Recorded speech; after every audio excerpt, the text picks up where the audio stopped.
So, what is all of this about?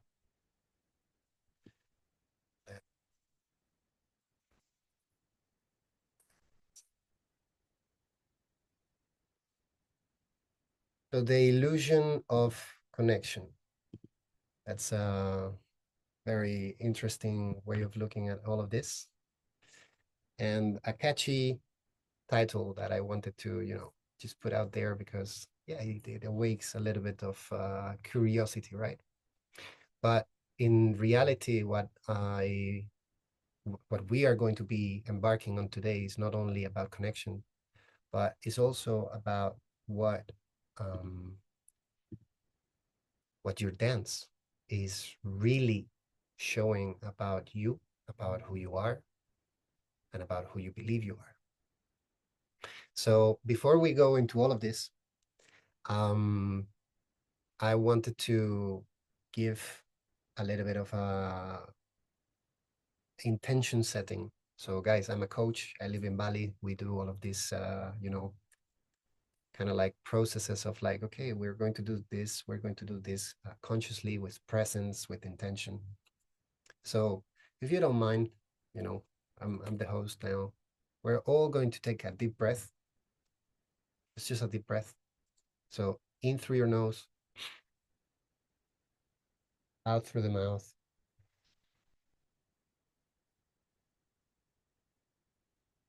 And just for one moment, I want you to think about why is it that you're here? What is it that you would like to get out of today's session?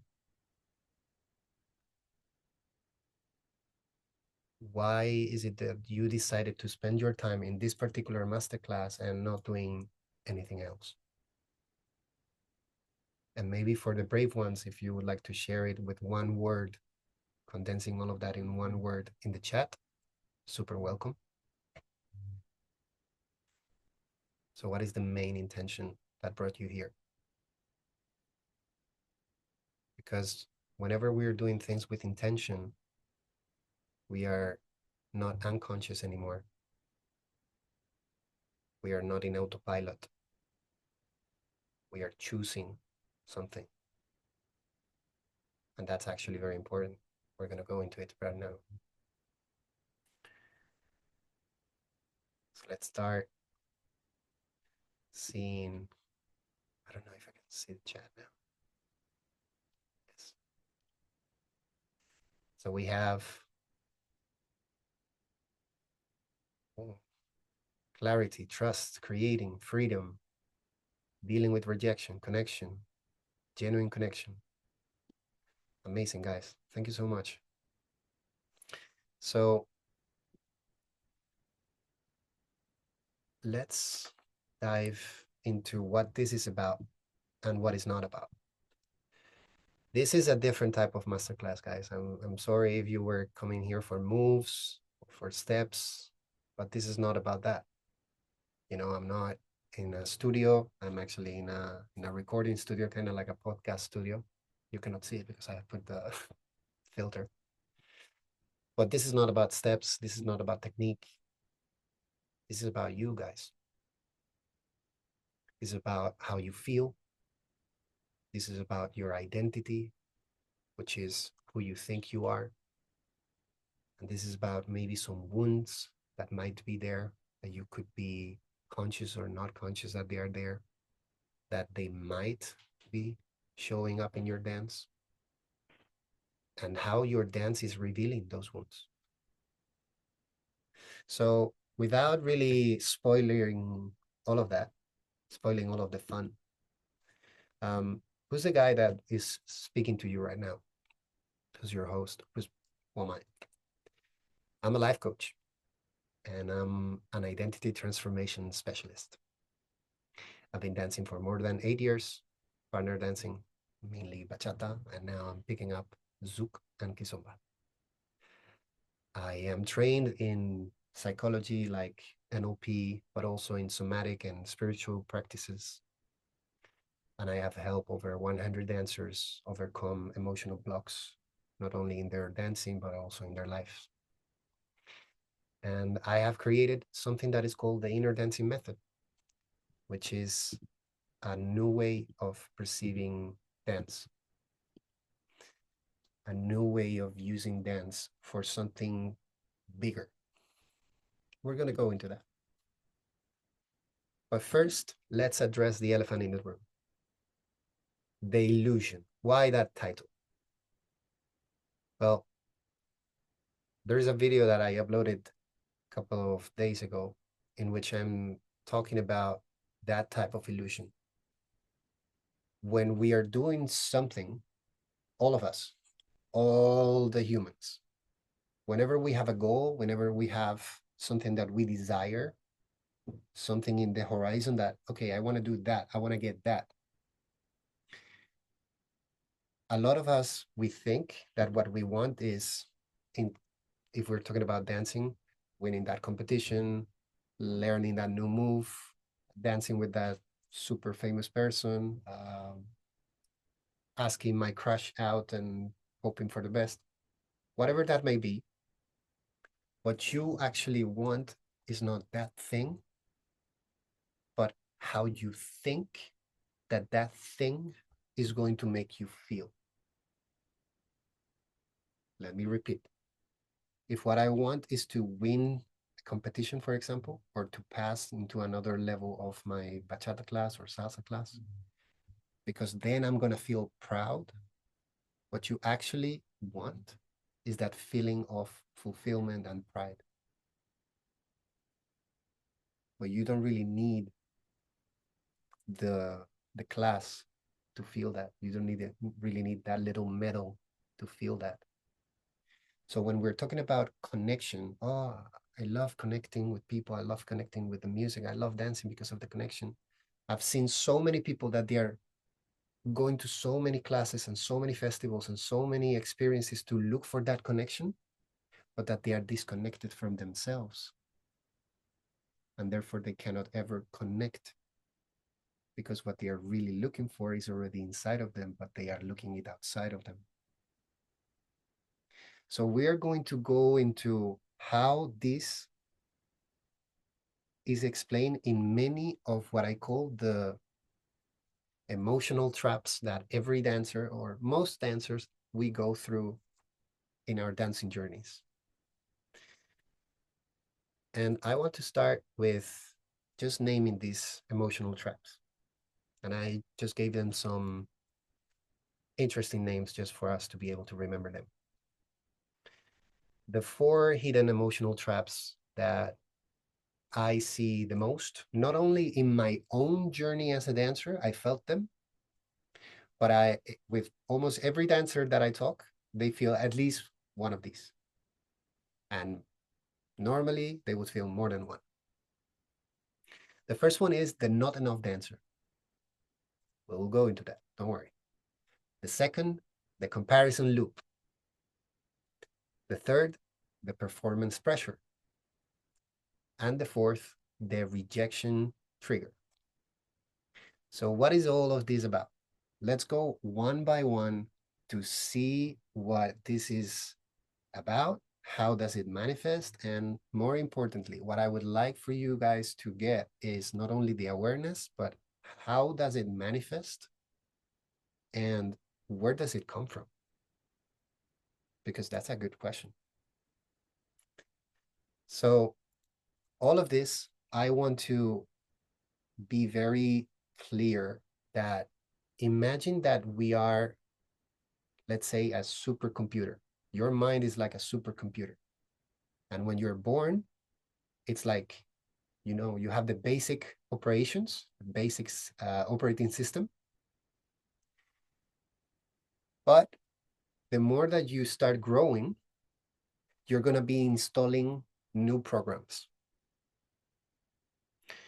So while you're a child, in your childhood, that you're being exposed to the world for the first time, you're going to be picking up situations in which either someone hurt you, or you were afraid, or you were required to solve a situation. And then you will write a program inside of your mind that then you forget that you wrote that program. but you keep repeating it over and over. So all of these traps that we're talking about, somehow they're inner child activations.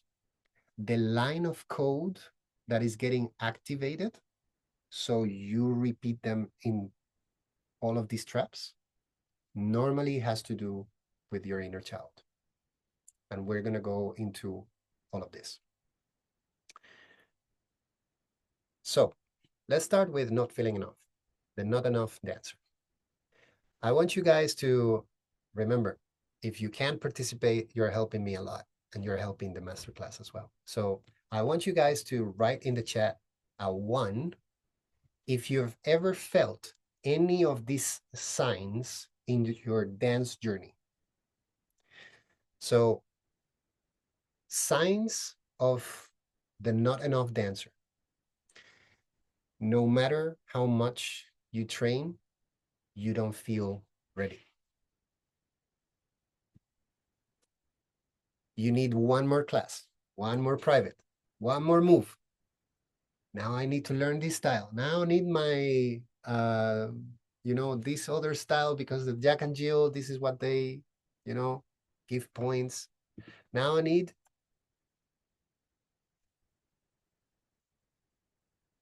Also, whenever you're going to be dancing with high-level dancers, you get nervous, maybe with your teachers. Okay. Maybe you're feeling that some people are out of your league. Okay. So if you felt any of these guys, just write 1, like the number 1 in the chat. You don't need to say anything else. Just like 1, 1, 1, 1, 1. It's okay. And then I know that you felt at least one of these signs. And then maybe you felt trying to prove value through being perfect. It has to be perfect. It has to be perfect. It has to be perfect. Well, if you see the chat right now, there are many just like you experiencing these wounds, these signs, let's say. And where do they come from? They're coming from what we call an identity wound.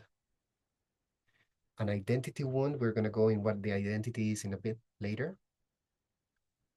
Those are the stories, the lines of code that you have programmed without you knowing that you were programming them when you were from a child up until now. That is there. I am not enough as I am. That is the story. And because I am not enough as I am, I need something external. So when we have this, why? You probably have internalized comparing yourself. You had to be comparing, you had to be checking. You probably have identified yourself as part of your identity. No, I'm a perfectionist. No, I'm really a perfectionist. And some people smile with that, me included. Huh? You have a spirit of proving that you have that worth instead of just being. I need to be proving. All of this, what is going to be creating in your nervous system is that you're going to be hyper vigilant. So you're going to be stressed. Your cortisol is going to be super high all the time, and you're going to be way more reactive. You're going to be living in what we call survival. And in the end, what you will have is your worth, what you think you're worth, your value is going to be tied to performance, which is always going to make you feel insecure, not enough, because it's outside of you. We'll come back to that in a bit. So in the end, you don't feel not enough because of your level in dancing, guys. You feel not enough because long before you dance, someone made you believe you had to earn love. Let me repeat 2 important parts. You don't feel enough because of your level of dancing. You don't not feel enough, sorry, because of your level of dancing. You feel not enough because long before you started dancing, someone made you believe that you had to earn love. Why is love here in this sentence? If I am not enough, what's going to happen, guys? What's going to happen if I'm not enough? Someone put it in the chat, maybe.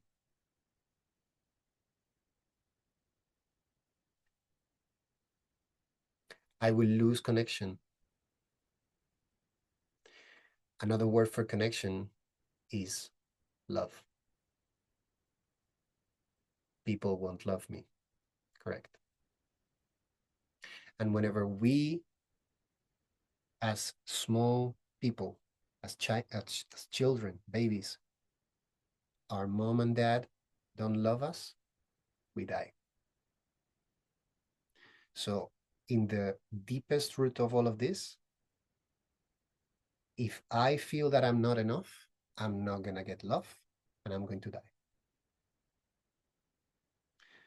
So the root has nothing to do with your level of dancing. So how does this go? First, you have this fear, you know? Then that fear creates tension in your body. Then you keep dancing with that tension in your body, and then there's this awkward moment of like, shit, it's not working. Because of that is not working, I feel shame. And that creates a whole circle of more fear. Your body convinces you that you are falling short even when you're not. This is the loop that many of us go through.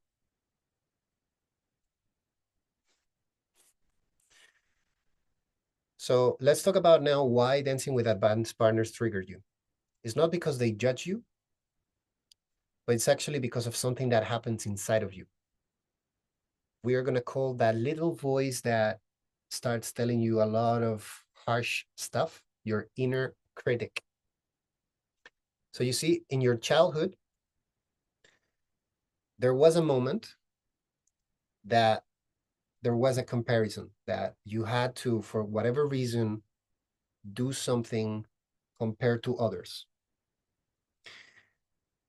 And you perceived that not doing it correctly was going to be, again, not being enough, not being loved, not being validating, in the end, death. So you developed fear of failing or and fear of disappointing, fear of getting exposed. And to solve all of that, you decided, okay, we need to go for perfectionism. Because if I'm perfect and I don't fail and I don't disappoint and I'm not exposed, I don't repeat that same feeling that I just got in my childhood, that it was super like uncomfortable. It was a lot of pain. It was a lot of fear. So what your critic, your inner critic does is, okay, advanced partners, they're going to notice your mistakes quicker. And because you have that childhood wound, it activates your fear of failing, fear of disappointing, being exposed. You cannot be perfect now because they're going to notice. So it's not their level, which is intimidating you. It's actually something inside of you, what is getting activated. And it has nothing to do with them or their dance. Their dance is yours.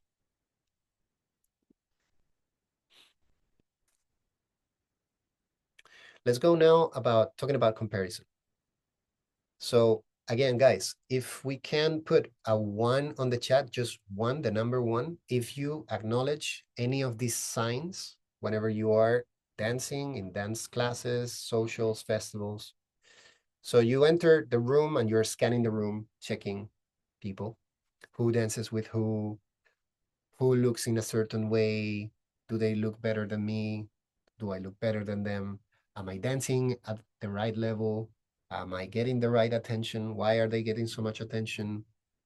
So much that whenever you're dancing, you're also losing presence. You're also checking other people while you're dancing and you're losing presence. You're not in the moment. And also, you may feel that you're falling behind because you're paying attention to something else. Maybe in class, maybe in a workshop, that you're feeling behind because you want to be, controlling everything. You want to be comparing. So this is the comparison loop. And as you can see in the chat, guys, there's many of us that feel it. So why does it happen? First of all, comparison is a survival mechanism that we have as humans to keep us safe. But when this comparison is left unchecked, it's going to create an unstable identity core. This is also going to be related with childhood conditioning, as we mentioned about the supercomputer and the programming some code. This is going to come normally from the childhood, not the comparison itself, but the unhealthy comparison, let's call it. And we're going to go into that right now. Because that unhealthy, let's say, comparison, it's going to be about not the comparing itself, but what is the meaning? Very important word, guys. What is the emotional meaning that I give to that comparison? Because we're always going to be comparing because it's biological. But what is the story that I'm telling myself when that happens? And because this is something that is going to make you care deeply, not only about yourself, but others. So let's start explaining one by one of them.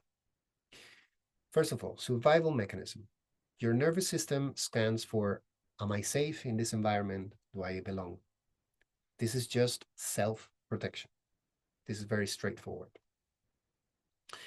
Whenever this becomes your identity in an unhealthy way, you are going to be always craving to feel safe and enough coming from the outside because you're not feeling enough and safe inside. So you're always going to be checking outside. Comparison is going to then become a search for your worth.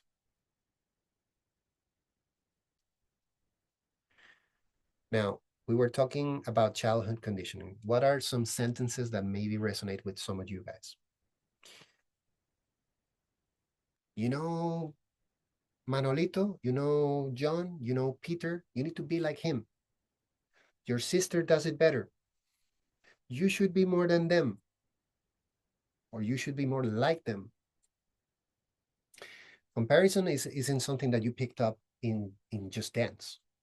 You picked it up again during your childhood, during your teenage years. Dance is just something that activates it. So whatever is happening inside of you is way older than just in dance. And now let's talk about meaning. When you hear the best coach in the world, Tony Robbins, he gives an extreme, let's say, weight to the power of meaning, the meaning that you attach to something. We're going to call that the story. Okay. The story is also the program that you are telling, that you're running over and over again, the belief. Those are different words to call all of that. So right now, when you're comparing yourself with another dancer, you're not really comparing technique. You're comparing worth. Deep inside of you, you're comparing worth. Is he better than me? Is she better than me? Because we also got bombarded in society with this scarcity mindset that's very, unhealthy. If they shine, I disappear. If they are chosen, I don't matter. And all of a sudden, we go back into these playground games that you were chosen the last. and all of that gets, reactivated again. So the root of comparison, it doesn't really happen because you're weak.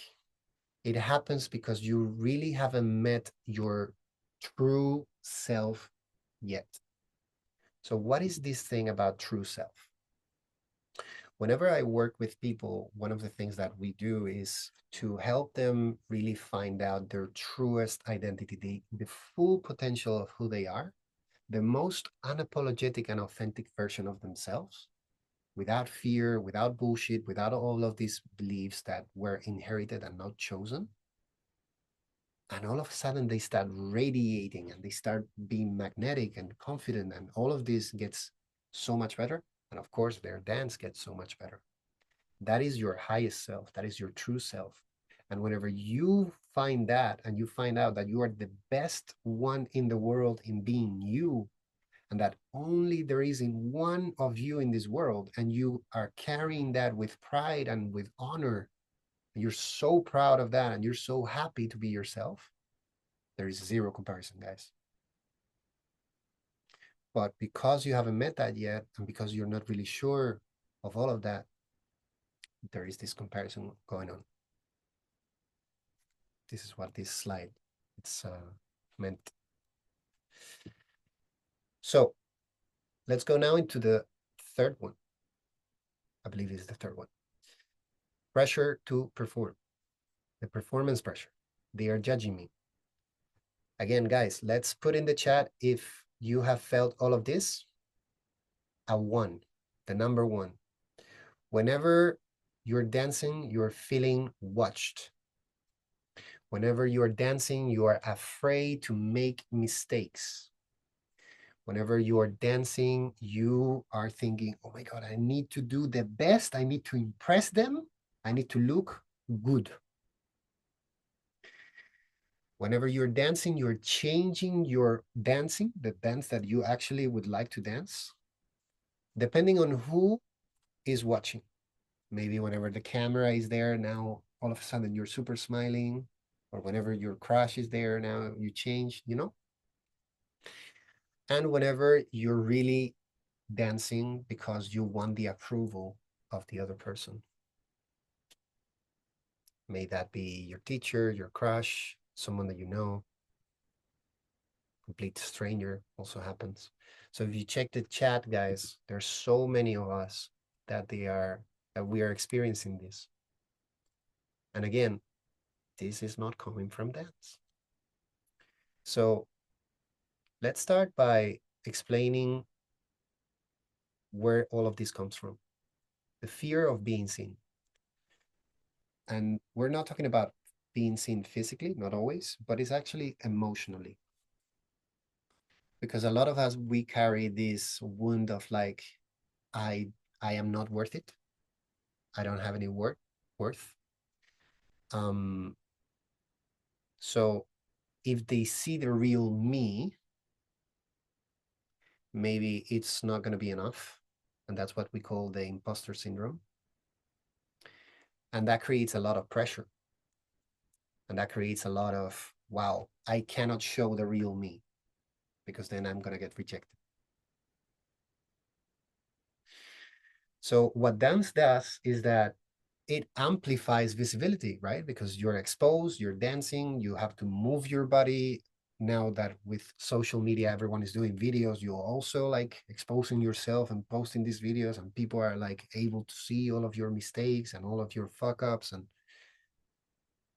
because in life, you can hide. If you're having these wounds in your relationships, you can, keep it in the partnership.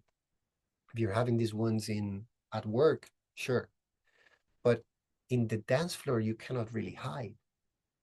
You're moving your body, and your body is being moved with your unconscious mind. Therefore, your conscious mind, which is the one trying to control everything, cannot dance and at the same time hide. That's why you guys get kind of like short circuit when you're dancing, because there is something that is blocking the flow. And that in the end is a signal that your nervous system is saying either you're perfect or you're going to get hurt just like that time. Because I remember the nervous system is saying, I remember how much it hurt. Don't you remember how much it hurt? And then it goes into a shutdown whenever you are like being observed, because it doesn't want to repeat that pain. For the ones asking questions, by the way, I'm going to leave some time at the end just to keep the flow going of presentation. But thank you so much for the questions. Please save them for later. Performance then is a protection mechanism. You know, it hides the belief that if I, perform really great, if I impress them, I'm going to be safe, I'm going to be loved, I'm going to be valued. But if my performance is tied to my worth, that's going to create a lot of tension. That is going to create perfectionism. You are going to try so hard that you're going to overperform, and overperforming over and over, that's going to be exhausting emotionally for you. And you're probably going to burn out. You probably are going to, have these moments of like, I cannot do it anymore. You may get some addictions to deal with it. And again, guys, this has nothing to do originally with dance. It shows up in dance. So pressure doesn't come from, let's say, the room. It comes from a past memory that your body, your nervous system remembers, and it's holding. Of people maybe criticizing you, and that was painful. So your body remembers. And this is what happens when you're feeling judged. Your body is gonna tighten up. Whenever the body starts tightening up because of all of this stress, you're gonna go into the sympathetic nervous system, which is fight and flight. And fight or flight is, I need to defend myself. There is a predator outside and I need to fight or go away or run. So anything that is about creativity, joy, digestion, rest, and all of those stuff shuts off, shuts down, because you don't need it when you're about to fight to be creative. But we are dancers. We do need creativity. We do need flow. We do need joy. We do need connection. The moment that your nervous system thinks that you are in danger, when you're feeling judged because of everything that we just mentioned before, game over. Your joy is going to disappear, the connection is going to break, and you're going to stop dancing with your partner, and you're going to start dancing, let's say, with the imaginary audience that you have in your mind of like so many people that you need to impress and so many things that you need to do. And that's the overthinking, of course. And last but not least, there were some people also putting it in the chat, the rejection. So again, guys, if you felt it, one in the chat. And no feels super personal. Whenever you're about to ask someone, there's this attack of anxiety that you cannot control. Whenever someone chooses another person and not you, feel this pain, but like literally physical pain. Or maybe even this feeling of being invisible, you know? So all of this, and if you check again the chat, you will see a lot of people that also go through this.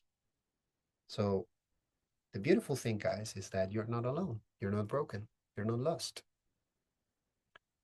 And now it's about what is it that we do with that, right? So let's explain first the rejection trigger. Why does it hurt? Rejection activates the brain like physical pain.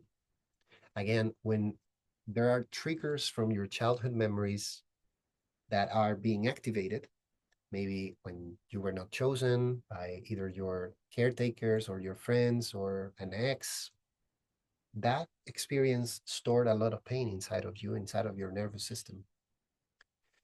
That causes that the nervous system collapses. And then you go into shock because there is worth tied to being accepted. Again, because if there is a story, if I'm not accepted, I'm not going to get love, I'm going to die. Think that all of this, they're tools that we have for self-protection and survival, which in the end is avoiding death. That's why it hurts, to make sure that we don't die. It's like a big kind of like ringing bell of like alarm, something's up. So the psychological root of rejection, it interprets rejection as I'm unsafe or maybe I don't belong. This is just survival. So it's a normal thing. And now it's what is it that we can do with that to work with it instead of rejecting it? The rejection that you feel today is the echo of the rejection that you felt years ago. Your body is reacting not to what is happening right now, but is reacting to history. And that is the beautiful thing of all of this. It's not reacting to this dance, guys. It's reacting to what happened to you so many years ago, maybe. The moment that you start noticing all of this, you're like, okay, then what do we do, right? How do we help each other here? Let's talk about identity. Rejection hurts deeply only when it confirms, again, this word, a story that you haven't healed. Let's go back again into this one. Rejection hurts deeply only when it confirms a story you haven't healed. If it doesn't confirm a story that you have right now, it doesn't hurt. It does not hurt. If I'm going through the street here now in Bali after I finish this and someone stops the motorbike next to me, I hate your pink hair. I don't care because I don't have the story that I have pink hair. But if they would say something about whatever, my shirt or my long hair or my glasses or something, because I do have that, I am way more inclined to get hurt by that. It always has to be inside of us, that story, for us to get hurt. If it's not inside of us, it doesn't hurt. So whenever you feel hurt, this is a very good opportunity to see that as, okay, there is a story, there is a program that somewhere over there it got installed that I didn't know, because otherwise I wouldn't feel hurt. Okay.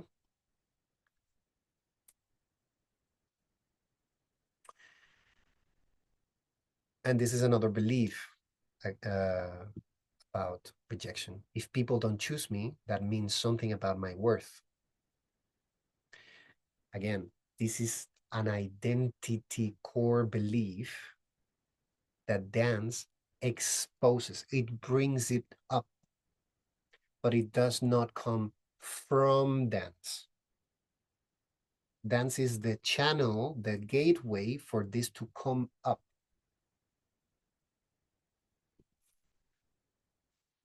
So what is it that dance does then?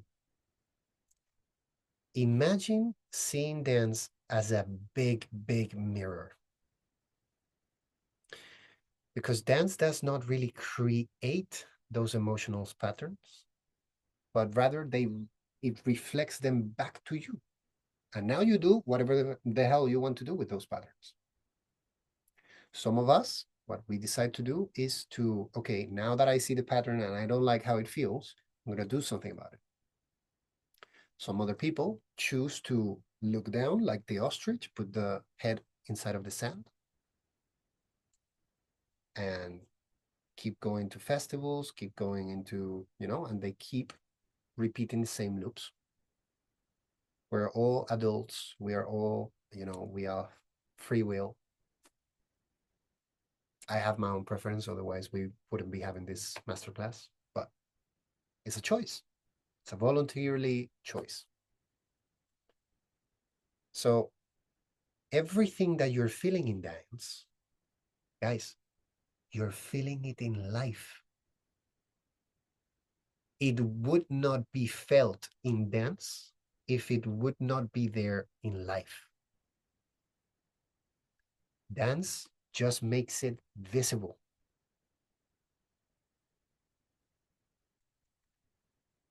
And I'm going to tell you a little bit more me and why I'm doing what I'm doing and why my journey brought me to be delivering this masterclass. And that little fella is me, the little Antonio. And I've been always more sensitive, more emotional. I've been more empathetic than the rest of the kids. And I would be a bit softer. I would be a bit more kind, more noble in that way. I wouldn't be picking fights and I wouldn't defend myself so much. And that cost me a lot of bullying and a lot of being picked up by others, picked on. So what is it that that little fella created as his pattern? That being me, being sensitive, was unsafe. So I had to disconnect from my own core. And then I had to look for another, let's say, identity that would ensure that I would survive. And I saw that society was really rewarding success. So now all of a sudden I decided that I need to be rich, and I decided I needed to have a really great career and a beautiful woman and all of this money, and whatever I do, I'm going to be the best.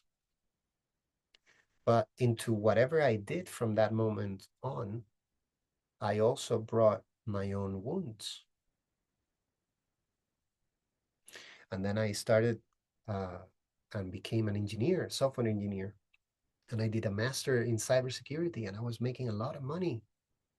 And I was dating beautiful women, and I learned to dance. And I brought all of those wounds also into that life, because success for me was a mask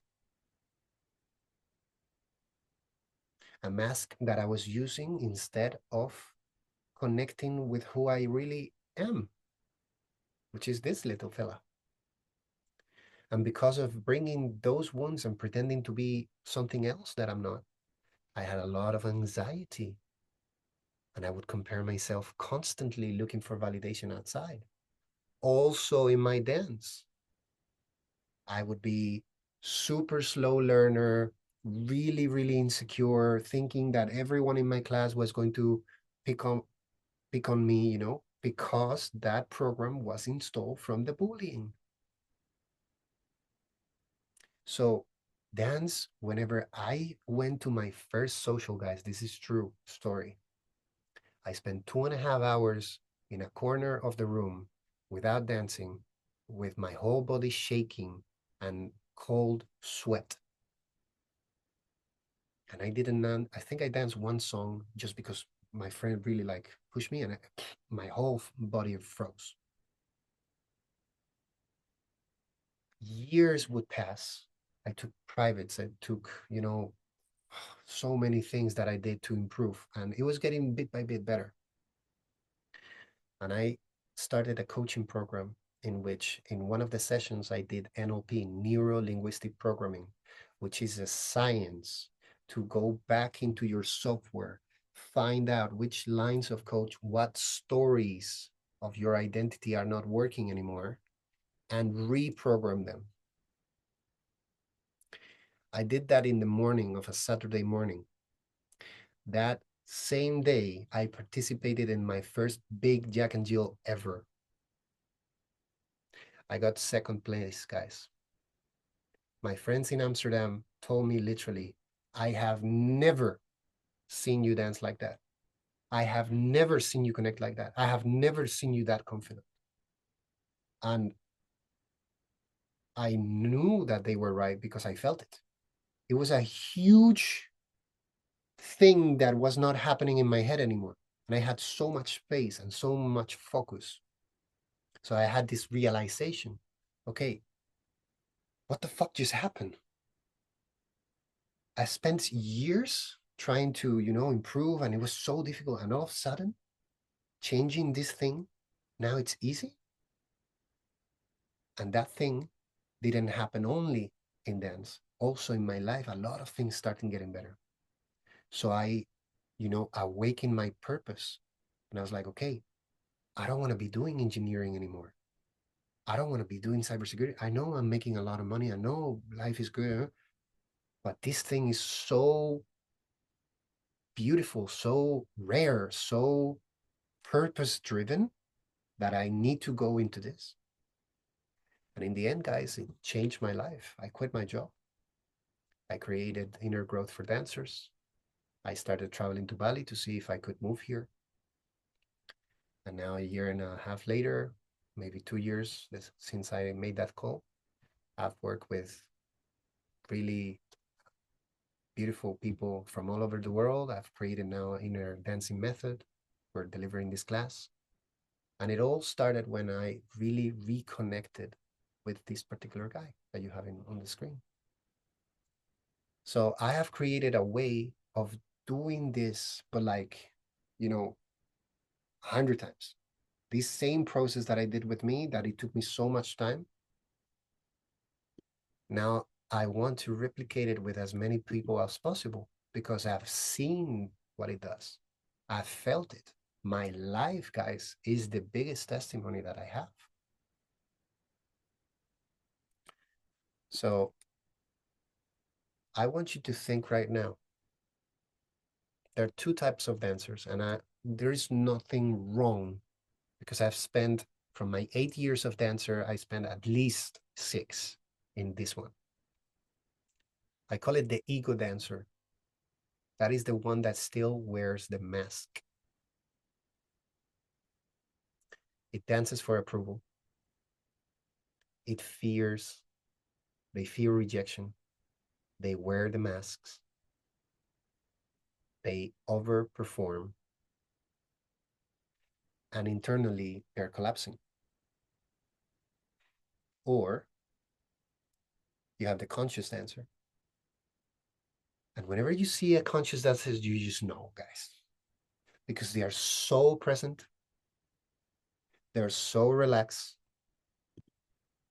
They're so connected.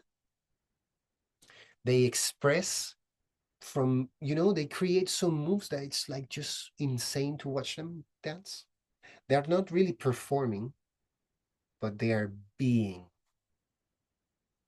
So I want to ask you a question, guys. I want you to write in the chat 1 or 2, because I want to ask you, which one are you right now? And there is no judgment, but I want you to get real.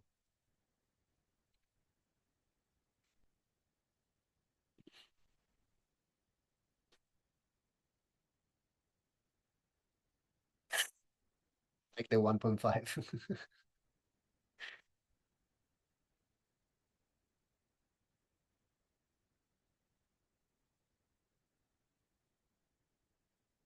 So we have a huge variety, and that is good, you know? And that means that every single one of us, we have our individual journey. And it's also about, okay, now that we are understanding that these things are happening, now that I'm getting a little bit of awareness, okay, how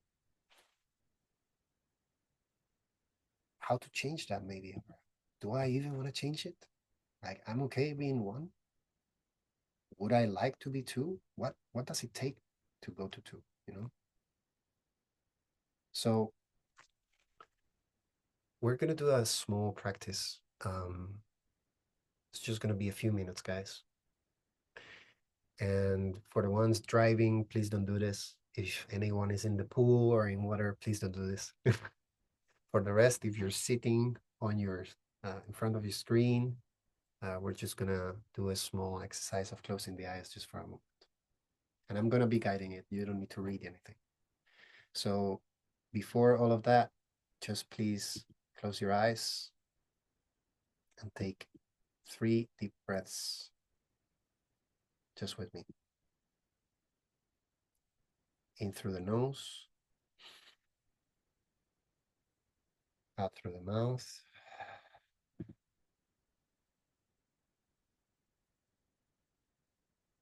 In through the nose,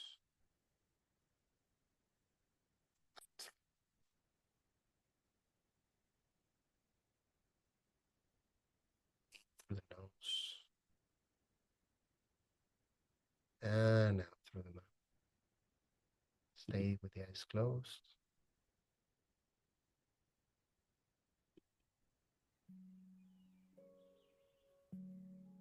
Start noticing how the air goes inside of you through your breath.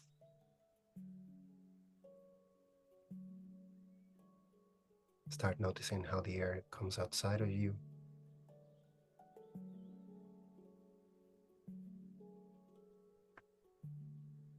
Bring back your attention from any moment in time, any future moment, any past moment. Just into the present moment. There is nothing else to do, nowhere else to be.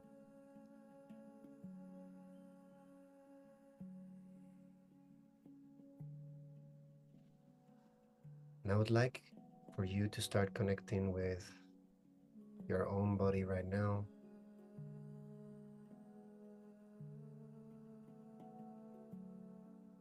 If you feel any sensations, maybe feeling the seat that you're sitting on,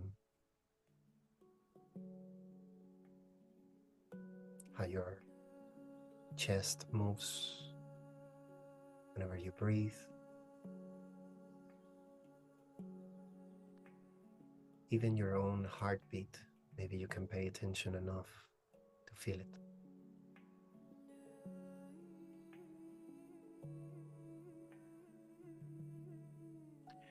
And I want to invite you to project your memory into a time that whenever you were dancing or in class or in a congress or in a festival, you really felt that you were dancer one, dancing from your ego.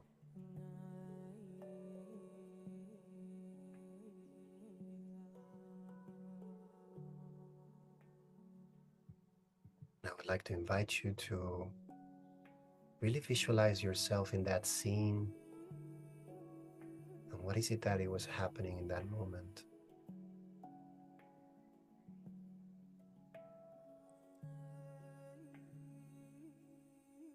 What could you see? What could you listen? What could you feel in that moment?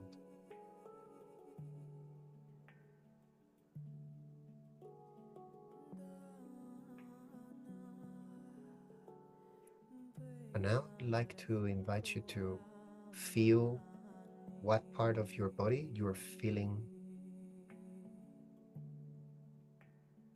the most. Is there a little bit of tension somewhere?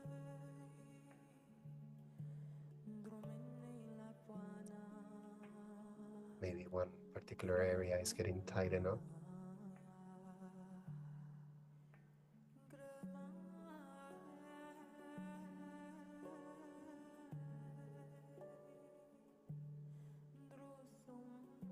that happens, I want you to analyze inside of you and answer a very simple question.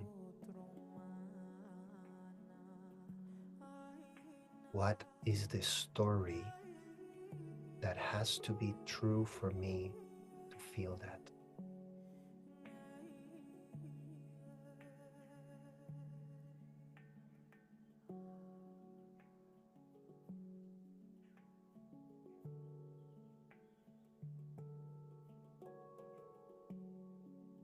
Story that I'm telling myself in that moment.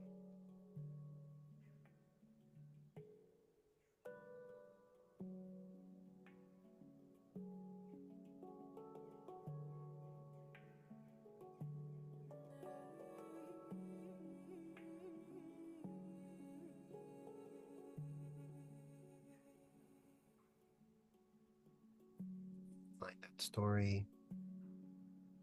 Just thank yourself for allowing yourself to go deeper. We're going to start coming up back. Take a deep breath into the nose, out through the mouth. Whenever you feel ready, wiggle all your fingers and toes, and you can open your eyes.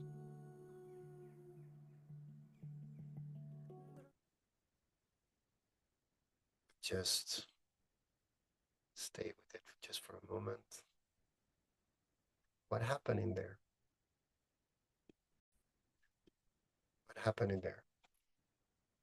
All of a sudden, we can feel those things.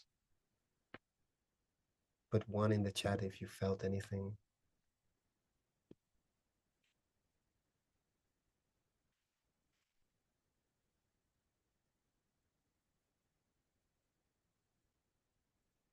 Put one in the chat if you maybe even got what is the belief.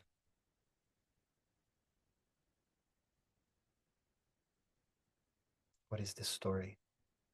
You don't need to put the story though, if you don't want. But just put one, like the number one.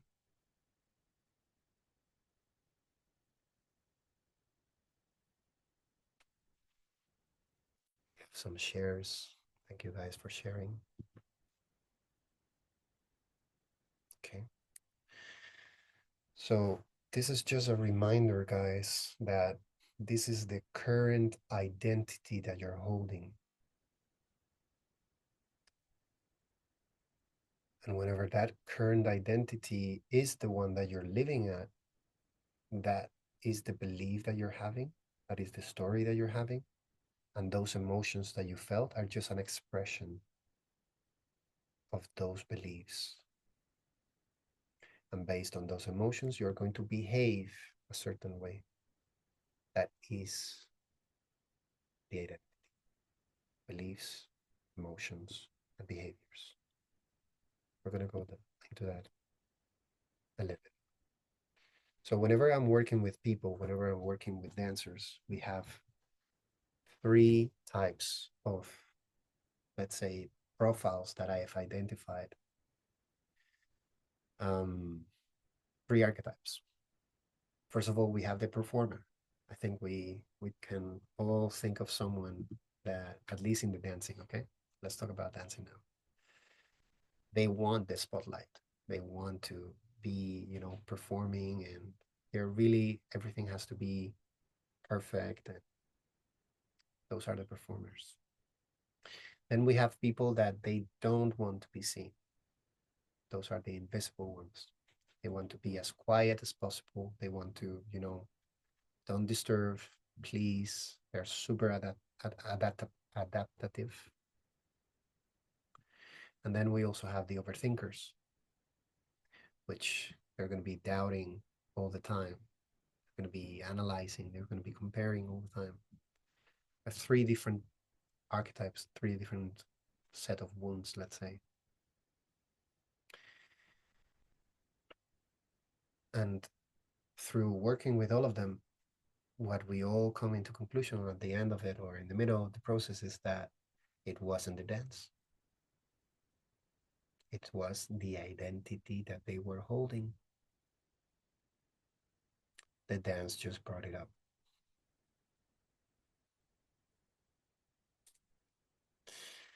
So imagine for a moment that when you finish this, you go into your bathroom, and in your bathroom normally we have a mirror, right? To brush our hair, and and suddenly you see that in the mirror there is this stain of dirt. And in that reflection of you, there is dirt, let's say. And then you start like trying to clean the mirror over and over. But you see that that reflection keeps happening. And the more that you clean the mirror, that stain is still there until you do like this and you realize that it was you who had, let's say, some dirt on your face, and you thought it was the mirror. You have been trying to fix the dance, guys, but dance was the mirror. It was just reflecting something that it was not about dance. It was never broken. So whenever a lot of people they're like, Antonio, but should I do this kind of thing of inner dancing, or should I take more classes? Well, do you want to keep cleaning the mirror, or would you like to clean up yourself? That's for me the decision.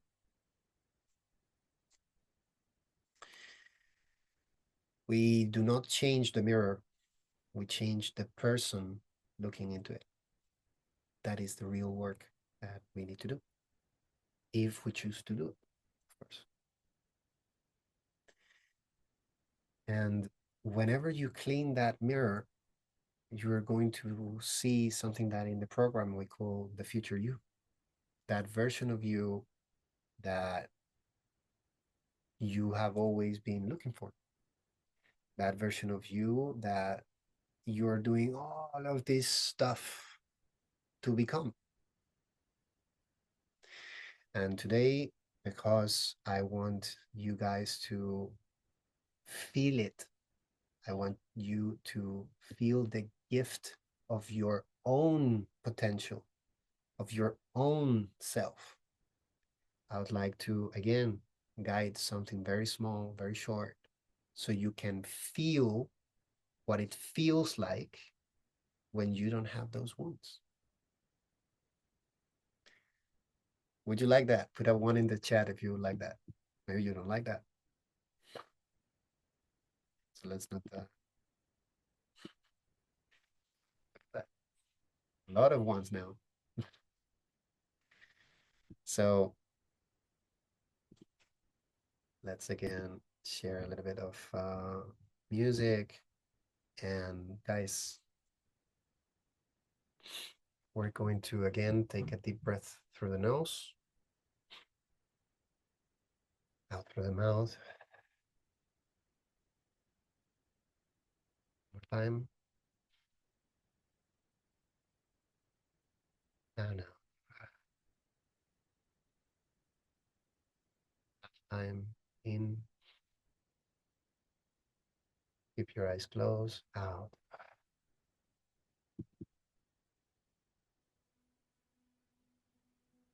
Since we have connected before, I'm just going to invite you to connect a little bit with your internal world and open your mind to possibility. Open your world using the full capacity of your imagination. And I would like you to travel, listening to my voice in time, to a future from all of the potential futures. The one that I invite you to go is a future in which there is no fear. Everything that you would like, it's a reality already. You have all the power and all the money that you will ever need for the rest of your life. Anything that you would like, that you wish, it's a reality as soon as you speak it out through your mouth. That is a future in which you have made it.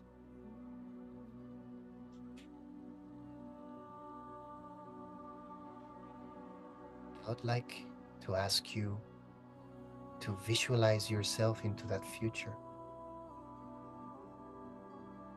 Visualize your face. Maybe a big smile on that beautiful face. Visualize your outfit, your hairstyle. Visualize your surroundings.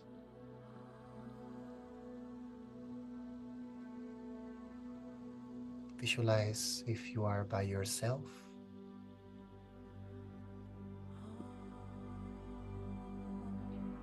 or do you have company?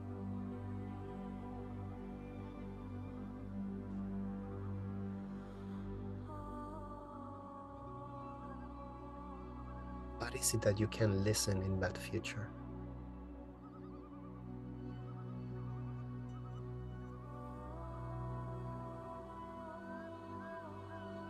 What is it that you can smell in that future?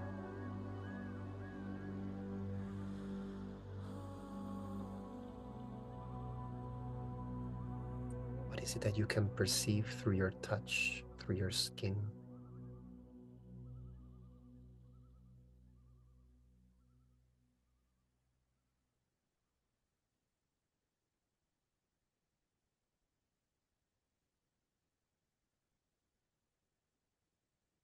What is it that you are feeling right now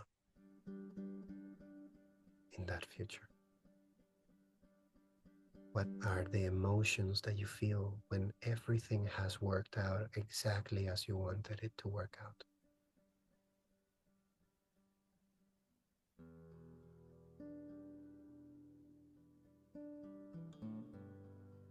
Now you're going to look back in time from that future in which you feel so grateful. And you're going to see all of the challenges that you had to overcome.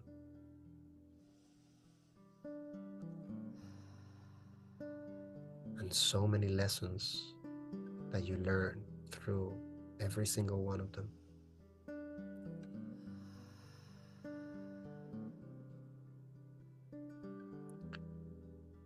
You will see all of the things that you had to let go of.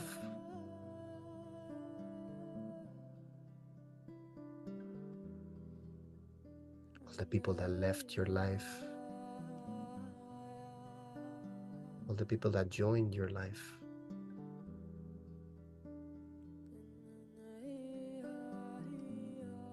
You will be able to see all of the achievements that brought you to that moment, making you feel so proud, so fulfilled, so at peace.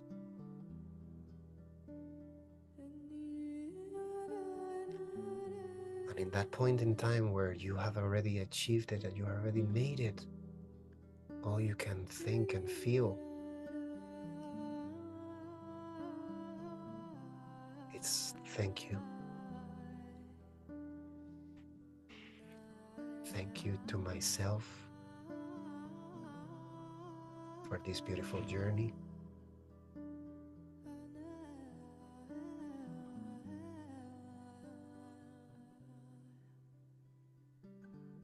And you can even send gratitude to all the problems because they taught you also to be there.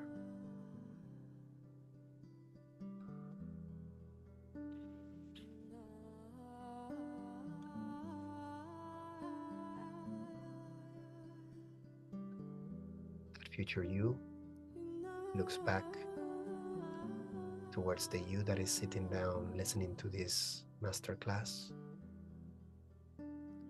and they smile at you and they say, thank you.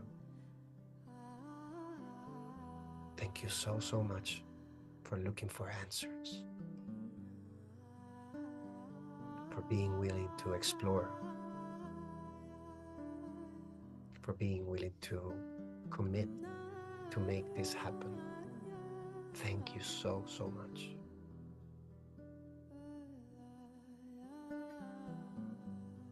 And you can receive this gratitude for that future you into your heart and let it expand.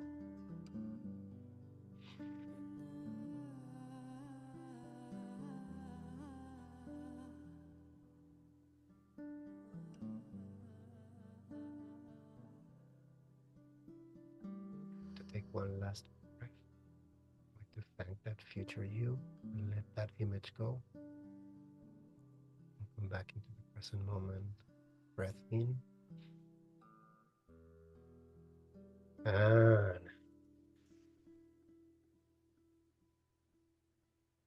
feel that is right for you. You can open your eyes.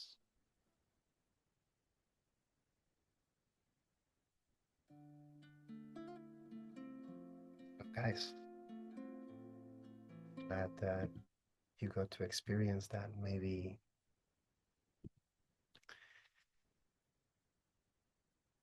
one word of how you experience that in the chat.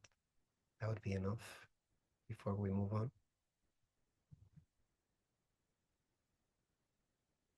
Want to describe what you felt: calm, vibrant, joy, presence, peace, free, peace, renewed, grateful, warmth, resilience. It's beautiful, right? To be able to connect with that part of us that has already made it. And now, guys, I want to take this moment just to, with this beautiful energy, because I also, one day, I visualize doing these kind of things. I would like to just take a picture all together with this renewed energy. So allow me to just ask you to, yeah, as much as I can, all of us. I don't know if we fit all of this multi-speaker. Yeah, as many of us. And guys, I don't know if you know, because you have seen, if you're driving, please don't do this. I see some people driving. So guys, for me, what I always say is, I hope this helps, and then peace. So if we can all just do this little symbol before I take just one screenshot, that would be amazing. So guys, I'm sending you a lot of love and a lot of peace. Peace, guys. All right, so this picture, I'm gonna send it now. And this is going to be a giveaway that I'm gonna do because I want to celebrate. One of the things that I say always in my coaching is that you need to celebrate your wins, and you guys have been the biggest masterclass so far that I've done. So I'm going to celebrate this one. So I will tell about the giveaway just a bit. So what is it, guys, that we do? I want to talk about these things that we're doing. I want to talk about the inner dancing method. So what I figure out through my own journey and getting coached multiple times is that to be able to go somewhere, you need to know where you're coming from. And that is what we did in exercise number 1. That is our ego side. And first, we need to know exactly what are the patterns that we need to address, that they're happening in our dance and probably in more areas of our life. So first, if I want to solve that, I have to be very clear of what are the things that I need to, improve. Then in order to improve, I need to have a vision, and that is the vision that you just saw. that future you that felt so peaceful, enlightened, warmth, you were saying. Because we can create that future. I don't know if you know about Dr. Joe Dispenza, manifestation, law of attraction, law of vibration, all of that. Basically, all of that says that there is an infinite field of possibilities out there where all of them they exist. And based on what we do now, we're choosing one future or the other. So that future, guys, that you just saw, it's real, and that is why you could feel it. If you couldn't feel it, if you didn't see anything, it's because it doesn't exist. But if you could see it, if you could listen to it, if you could smell it, if you could feel it, that is 100% your consciousness connecting to that, your mind connecting to that frequency of that vision. It exists. That future you thanking you, it exists. So, what is it that we do in the inner dancing method? First, we help you really get a blueprint of where you start. Then we help you create a vision of that you that is there in the future. And then we help you to start embodying that future right now.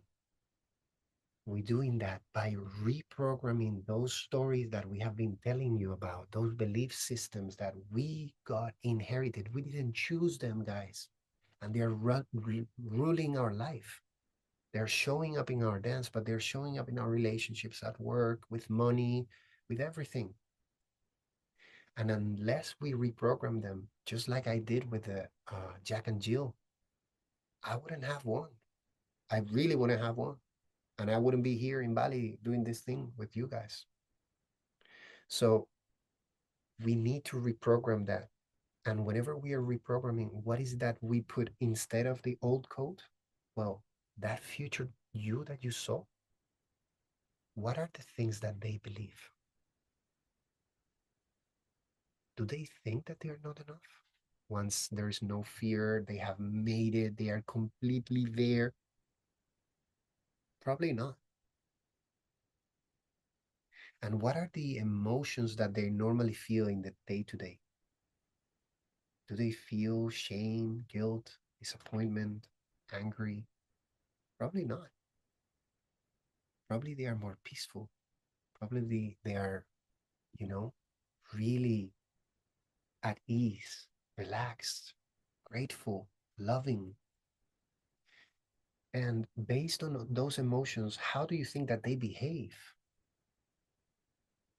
Do they behave the same way that you behave right now? Probably not.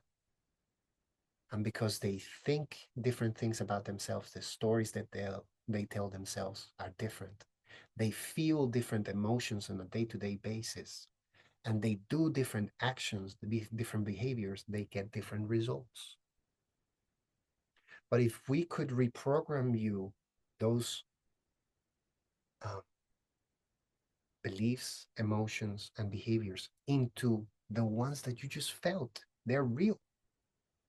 Suddenly, what happens is that you collapse time. And what normally would take you years to become, we are seeing people changing within weeks, within months, guys. It doesn't even take a year before some of the people I work with, even myself, uh, we start like creating this crazy life. Guys, 2 years ago, I was an engineer in Amsterdam with a two-time burnout year. And right now I'm living here in Bali doing this beautiful presentation with 30 of you. So after doing the reprogramming, what is it that we do? We need to anchor that. That needs to get integrated as the new you. And to do all of that, what we do a lot is working with the breath, as you just saw, as the main tool to access the unconscious. But we do a lot of shadow work, working with the ego, with that part of you that has been, trying to protect you, but like sabotaging you. We do a lot of emotional release practices. We do a lot of inner child work, that reprogramming that we were um, commenting a few moments ago. And all of this has to be integrated daily with step-by-step actions that when you become 1% better every day, all of a sudden you look back and you have grown a lot and you didn't even notice. You're so much farther away than you thought. And I'm really, you know, blessed because this work really creates real confidence. Like imagine being in that future you. Do you think that you're going to feel confidence? Of course you are. Do you think that you're going to feel that you have value, you have self-worth? Of course. You're going to be present, not paying attention to anything else? Of course. You're going to be regulated emotionally. You're going to be able to authentically connect with people in dance and outside. And you're going to feel free to be yourself.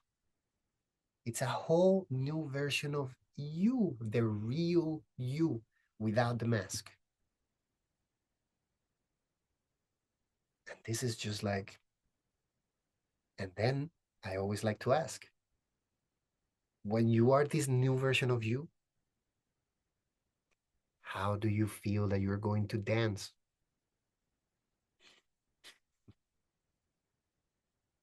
It's like the cherry on top. Dance becomes an expression of freedom, an expression of who you truly are. And every time that you dance, it's going to be amazing. Flow effortlessly. I'm reading in the comments. Yes.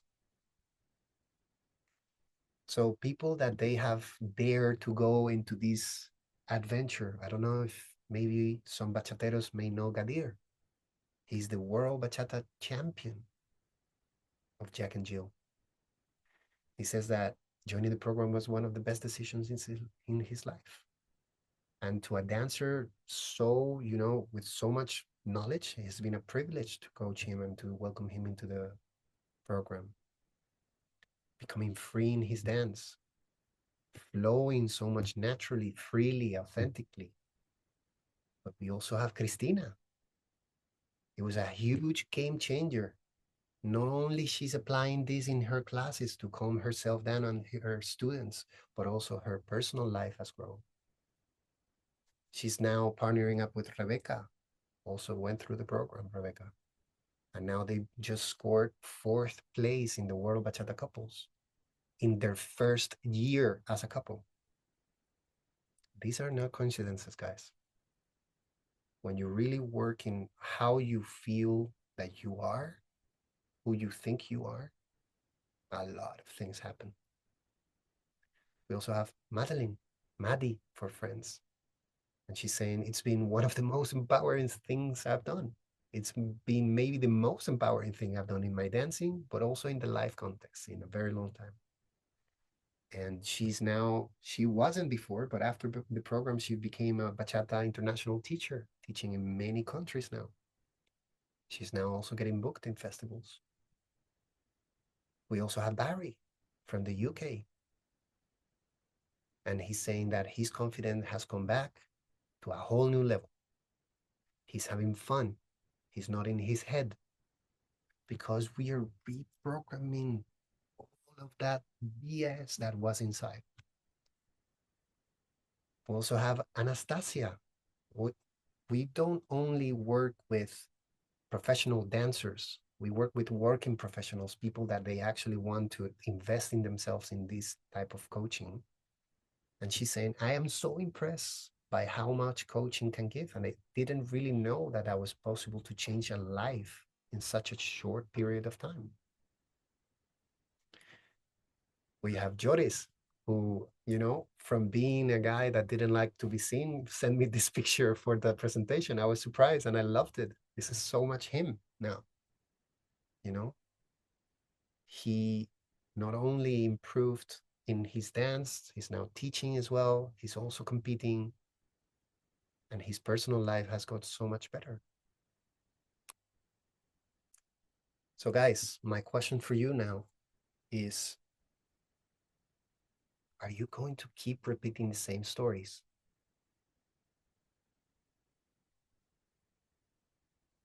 And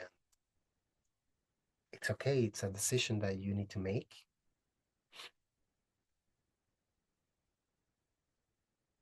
I cannot say more than what I've said already, but for the people that would like to dare, for the people that would like to, really think, you may be thinking and resonating with all of this. It's like, okay, maybe I do want to know more. Maybe I do want to at least ask questions. Okay, we're opening one-on-one conversations. We're going to explore what are the patterns in your particular situation that dance is, bringing up. What wounds are there? What are the root causes of all of that? What is the identity that you're holding right now? And what would be the identity that you would like to go into? And if this method that we have created fits your journey, because each journey is individual, it may not fit. Maybe you need to work with something else, someone else. That's also okay. But if you feel that you would like to at least have this conversation, you can contact me through Instagram and just send the word ready. And I will, talk with you to set an appointment, set a call. And guys, what I wanted to say before about the giveaway. This is off script. If you see right now, there is no more slides, but I wanted to do it, you know, just because. Because I'm very happy that we could do all of this together, I'm going to give away one-on-one program. And that is valued in quite a bit of, financials. The only thing that you need to do is the picture that I'm going to send in the group right now. I'm going to try to do it ASAP. The only thing that you need to do is to take that picture, upload it to Instagram, mention me and mention Inner Dancing Method, and just write down what was your biggest takeaway of today.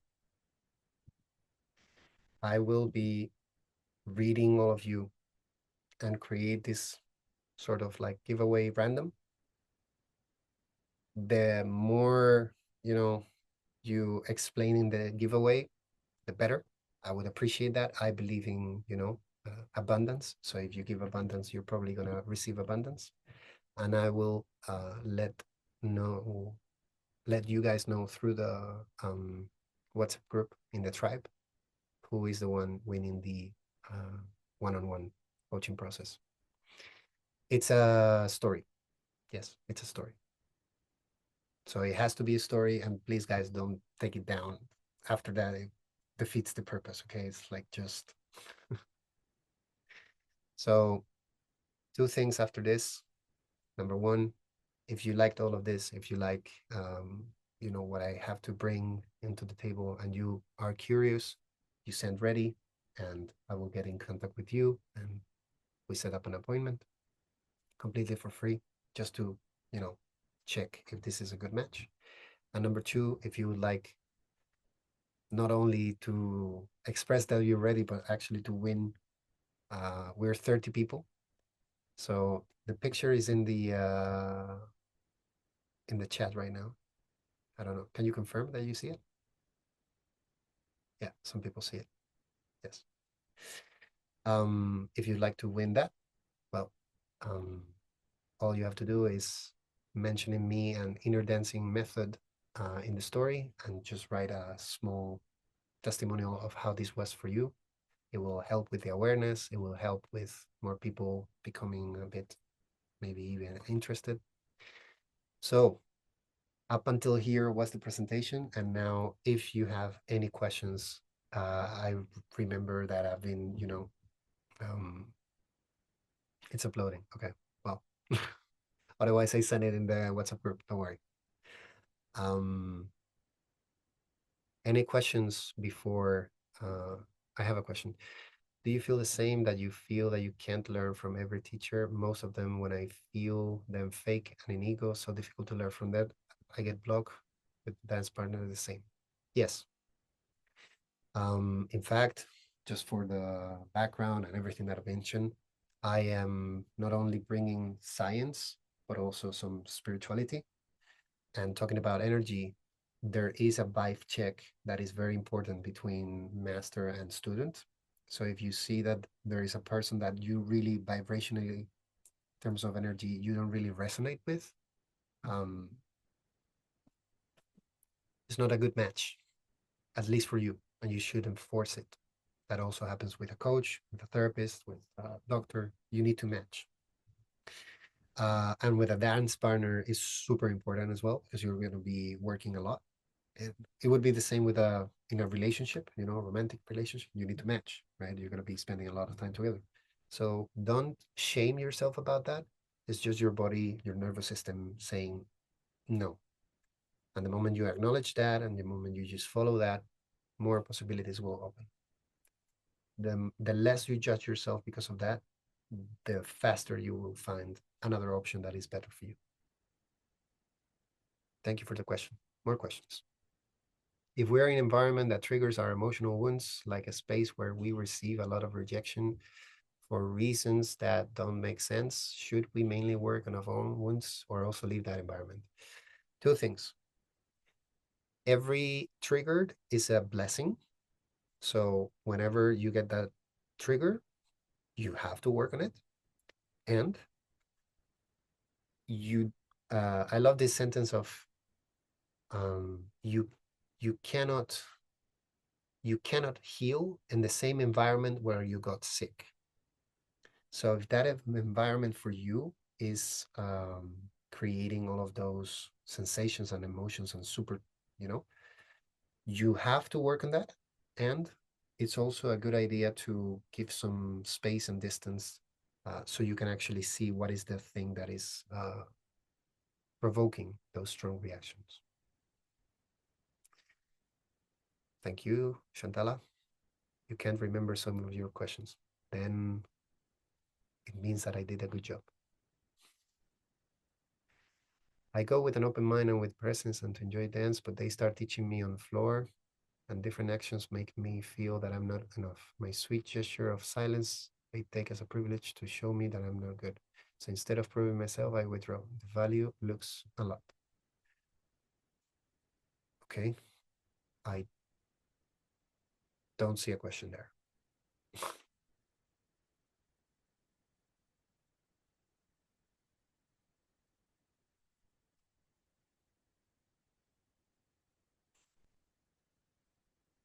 What should I do in that? Well, every time that you are not speaking your truth, what you're doing is you're betraying yourself. And that inner child that is inside of you hears that. And the relationship that you have with her is the most important relationship that you can ever have. So that sweet gesture of silence to her is not sweet at all. So what I would encourage and what I do with my clients is imagine that you have a 5, 7 year old holding your hand, and whenever they're being mean to you or whatever, they're being to her. Would you step in? It's very easy to say yes now, right? That is happening all the time, unconsciously. And if you actually would have a conversation with your inner child, you probably would be a little bit pissed because you didn't step up. You can also decide now to every time that that happens, step up for her and speak your voice. Hey, I don't like that. This is not acceptable. And then the relationship will start getting better. But it's a deep topic that I cannot really summarize. But that's a surface answer that I can give right now. Does it help for those with body or incoordination issues? Yes. Um,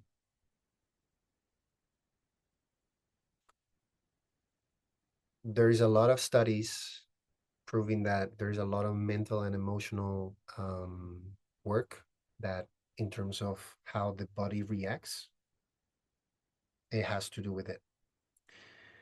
Whenever there is poor coordination, sure, it can be a nervous, your nerves are not well connected. There, I don't touch it. But for example, I had terrible coordination. And because I told myself that I was terrible at coordinating my own footwork, I was like a big elephant in how do you call that? The Chinese plates and stuff shop. So it was like a shit show. The less that I told myself that story and the more that I told myself I can do it, I can learn it. And I learned how to be coordinated. And now you wouldn't tell if you see me dancing, but I was very discoordinated. Does the work you offer only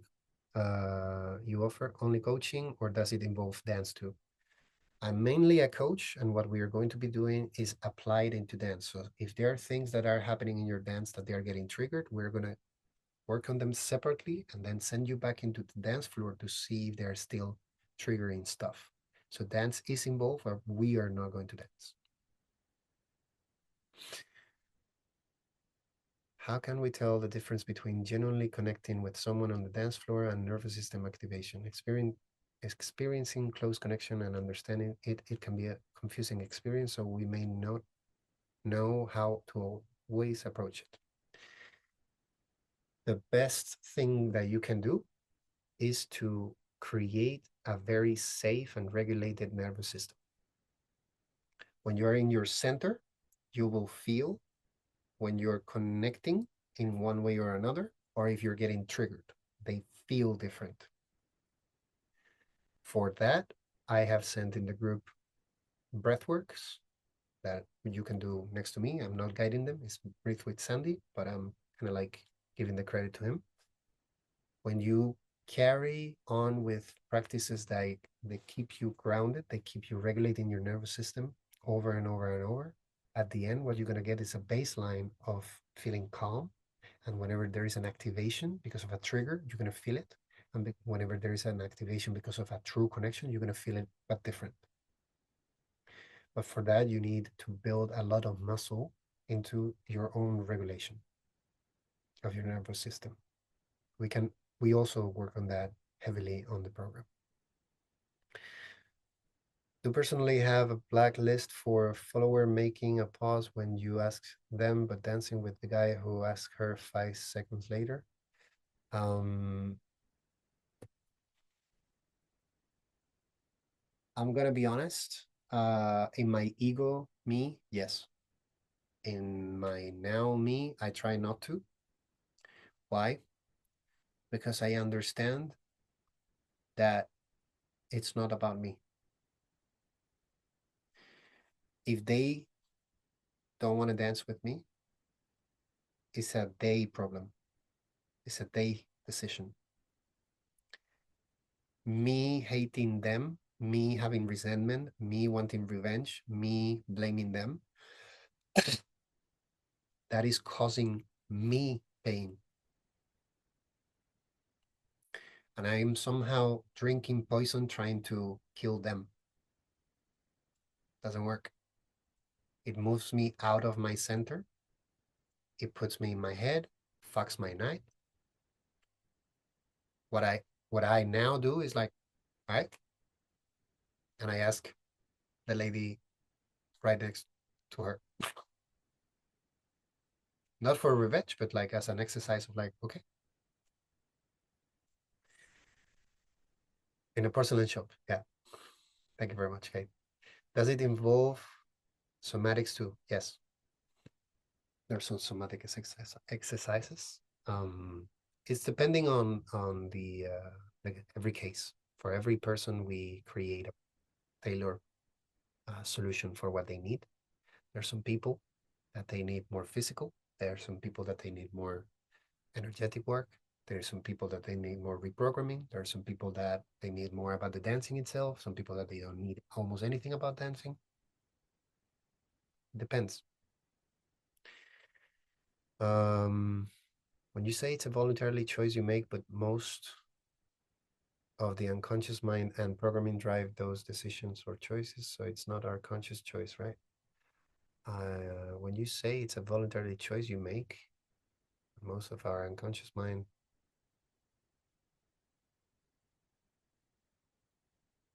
I don't follow. Yes. So I think I'm getting it. So we all are choosing all the time. Either we're choosing consciously or unconsciously. The important thing is to understand how our unconscious work, because then we're going to be able to identify, okay, this is the pattern that I normally have about this, this, and that. And this is how I normally react with that pattern. So whenever I catch myself doing that again, I'm like, ah, that's the pattern. And I can interrupt that consciously. And I can say, okay, this has nothing to do with me. For example, about the lady, has nothing about to do with me. I'm not gonna get mad. I'm not gonna get resentment. I'm not gonna hate. And I choose to let it go and go enjoy my night. That is a conscious choice that has just interrupted that unconscious pattern that normally would get you spiraling the whole night.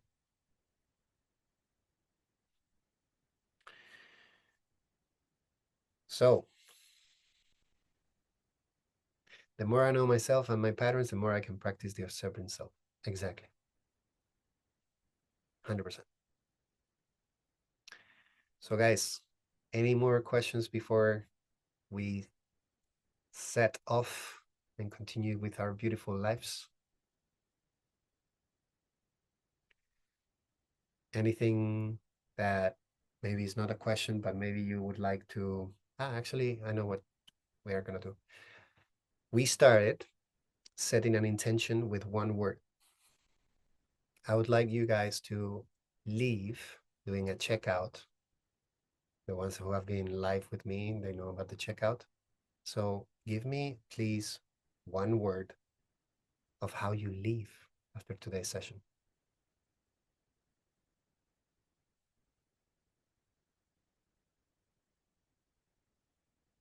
Trust, excited, aware, thankful, thoughtful, present, trust, love, grateful, awareness,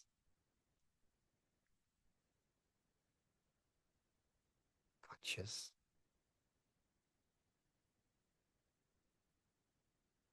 There will be a recording, don't worry. Curious, connected, hopeful, motivated.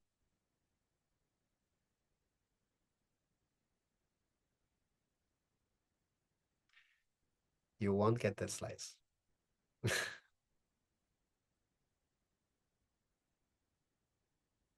Okay, guys. Well,